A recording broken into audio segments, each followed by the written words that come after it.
तर आपण आलेलो इथं पोलादपूरला सौरभ गायकवाड यांच्या वाड्यामध्ये.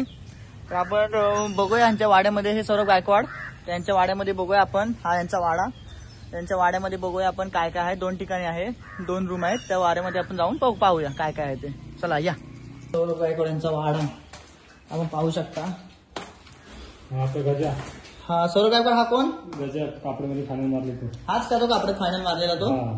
अरे वा, तुम्ही पाहू शकता गजा गायकवाडांचा रेडा फायनल मारलेला, फायनल किंग कापडे पाहू शकता. आता आपण दुसरीकडे जाऊया, बघूया दुसऱ्या रूम मध्ये सौरभ गायकवाड यांनी काय काय ठेवलेलं आहे ते वाड्यामध्ये. आपण जाऊया दुसऱ्या रूम मध्ये. हे सौरभ गायकवाड पुढे आहेत, तर आपण पाहूया. गायकवाड साहेब हा कोण? हा तुमचा मानक्या का? अच्छा, हा तुम्ही पाहू शकता तो नावाजलेला मानक्या रेडा. तुम्ही बोलता मानक्या मानक्या मानक्या, तो हाच रेडा तो. त्याच्या हत्यार तुम्ही पाहू शकता मानक्याचे. तुम्हाला आख्या पोळातून असे हत्यार, आख्या पोळातून महाडमध्ये असे हत्यार तुम्हाला कुठेच भेटणार नाही, तुम्ही पाहू शकता.